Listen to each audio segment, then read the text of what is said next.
Graça e paz, Deus abençoe a vida de todos vocês. Vim te falar de Jesus.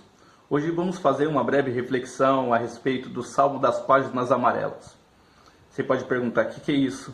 O Salmo das Páginas Amarelas eu nomeio ao Salmo 91, um dos salmos mais lidos em toda a história da Bíblia. Eu falo isso porque dificilmente entrará na casa de uma pessoa e não terá um livro aberto nessa página. Aí eu falo amarela porque chega a estar encardida de só ficar aberta naquela página. Dificilmente não verá estampada em uma louça, ou talvez até em frases de caminhoneiros usado aí estampado atrás das carretas. Então hoje vamos fazer menção da mensagem que nos traz o Salmo 91. Desde já eu conto com o seu joia, se inscreva em nosso canal, acione a notificação para que você possam receber mais vídeos e possam edificar a sua vida e compartilhe para outras pessoas serem edificadas também. Então vamos lá. Sob a eterna proteção de Deus. Aquele que vive na habitação do Altíssimo e descansa à sombra do Todo-Poderoso, desfrutará sempre da sua proteção. Aqui no primeiro verso, diz aquele que vive na habitação, aquele que faz morada, aquele que está sempre na presença de Deus, aquele que descansa realmente aos cuidados do Senhor e aceita o trabalhar dele na vida. Aqui não está dizendo aquele que está só de passagem ou quando passa por um perigo, não diz aquele que quer comprar ou aluga esse espaço.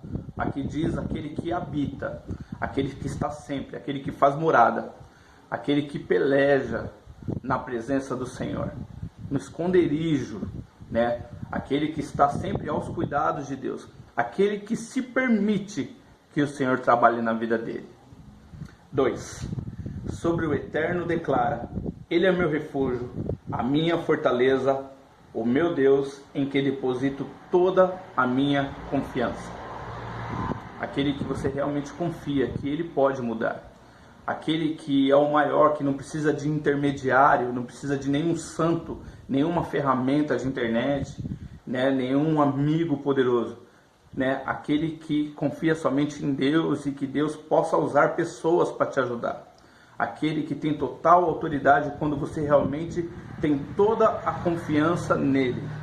3. Ele te livrará do laço do inimigo ardiloso e da praga mortal. Somente Deus, quando você pede ajuda, pode te livrar das coisas terrenas, das coisas que vêm te confrontar, te afrontar e te desafiar. Somente esse Deus maravilhoso em que foi confiado esse texto desse salmo, não se sabe ao certo se foi Moisés que escreveu, não se sabe ao certo se foi Davi.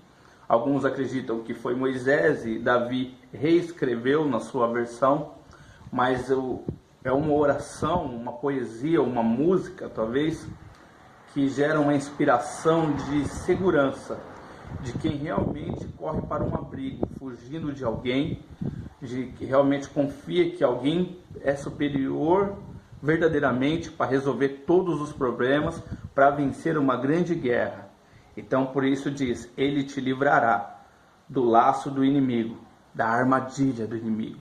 Ele te livrará do astuto, daquele que vem querer te prender, te aprisionar. Somente Ele pode te livrar do laço do ardiloso e da praga mortal. A praga mortal pode ser uma doença, na época seria, e hoje pode ser alguém que te desejou mal, alguém que lançou uma palavra contrária sobre a sua vida. Somente Deus pode derrubar essa seta maligna. 4. Ele te cobre com suas plumas, e debaixo de suas poderosas asas te refugias. Sua fidelidade é escudo e armadura. Observe a menção de um exemplo, uma galinha que cuida dos seus filhinhos, dos seus pintinhos. Ela estica a asa e os cobre e não permite que ninguém chegue perto. Ela rapidamente espanta quem quer que queira se aproximar ou fazer mal aos seus filhinhos. E essa menção, essa conjectura, uma figuração, mostra que o Senhor faz um bloqueio, um escudo. O Senhor faz um campo de força que não permite que as flechas do inimigo batam e penetrem em você. Se você confiar que você está sob a proteção dele, então totalmente ele te protegerá. 5. Não temas o terror que campeia na calada da noite, tampouco a seta que procura seu alvo durante o dia. Não temas a peste que se move sorrateira nas trevas, nem o demônio que devasta ao meio-dia. Esses dois falam da mesma coisa. Quando fala da noite aqui, não temas o terror que campeia na calada, pode ser um ladrão que quer entrar na sua casa. Alguém que quer agir quando você não está vigiando, quando você não está orando. Alguém que quer roubar algo de você, que você não está cuidando direito, quando você está dormindo, quando você está vacilando. Diz que o Senhor cuida dessas coisas para que você descanse nele. Na outra parte que fala a respeito, nem demônio que devasta meio-dia, ou nem seta que procura o alvo durante o dia, pode falar a respeito de guerras.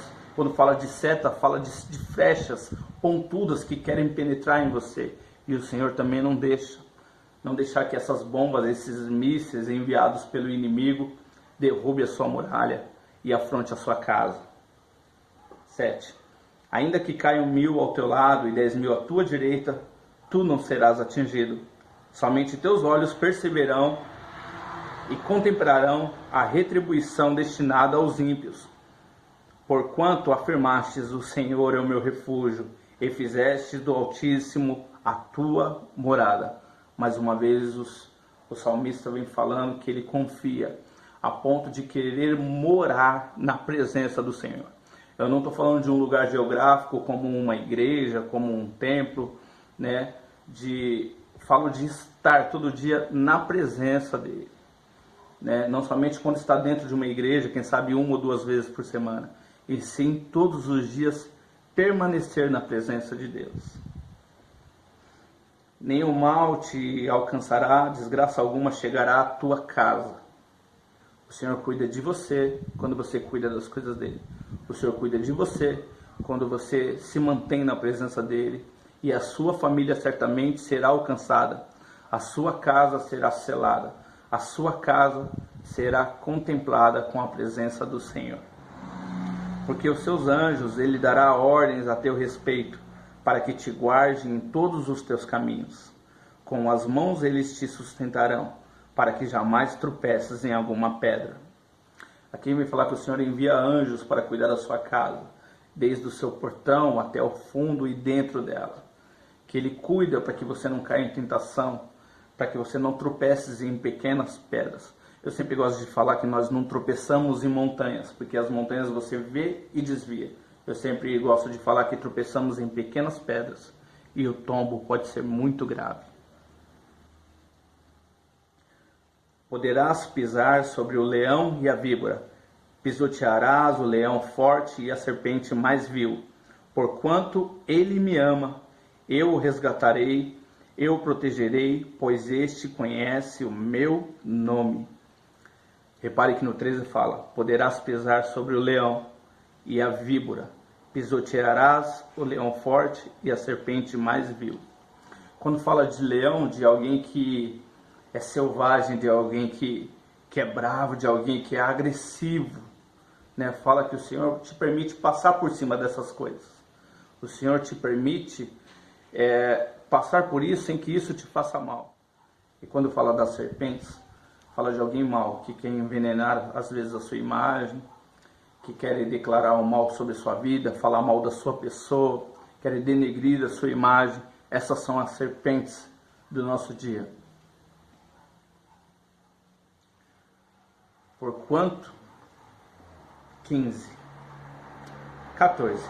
Porquanto ele me ama, eu o resgatarei, eu o protegerei, pois este conhece o meu nome. Sempre que chamar pelo meu nome, hei de responder-lhe. Estarei sempre com ele nos momentos mais difíceis. Quando enfrentar tribulações, eu o resgatarei e farei que seja devidamente honrado. Eu o contemplarei com vida longa e lhe revelarei a minha salvação. Assim diz o Eterno. Sempre que você chamar e clamar pelo nome do Senhor, pelo nome de Jesus Cristo, certamente Ele levantará um escudo, porque aí você estará reconhecendo que com seus braços fortes, a sua postura, o seu nome e talvez o seu dinheiro, você não pode fazer nada, se não for a vontade do Senhor na sua vida. Nada que é terreno, nada que é dos seus bens materiais podem resolver o que só Deus pode, que é te proteger inteiramente. Então não adianta você ter muito dinheiro, poder aquisitivo, não adianta você ter os braços fortes, se a verdadeira força, o verdadeiro livramento, o verdadeiro socorro vem do Senhor para a sua vida. De nada vai adiantar tudo que você juntou se você não confiar na mão de Deus. Estamos vivendo uma época de pandemia, que pessoas ricas e pobres estão morrendo da mesma forma. Então confie no Senhor que Ele tem um projeto de salvação. Mesmo que você não viva, falando terrenamente, que mesmo que você não supere, mesmo que você não esteja livre de pegar essa doença, o Senhor tem um lugar muito melhor para você. Então creia e acredite que o Senhor preparou um lugar melhor, porque se essa doença alcançar a você e alcançar a sua casa, e mesmo que não der um livramento dela, Ele tem um lugar melhor para você e para a sua família. Então somente creia e Ele te salvará. Faça do Senhor o seu abrigo, faça da presença de Deus a maior ferramenta de todas para a reconstrução do seu lar. Deus abençoe a sua vida. Até mais.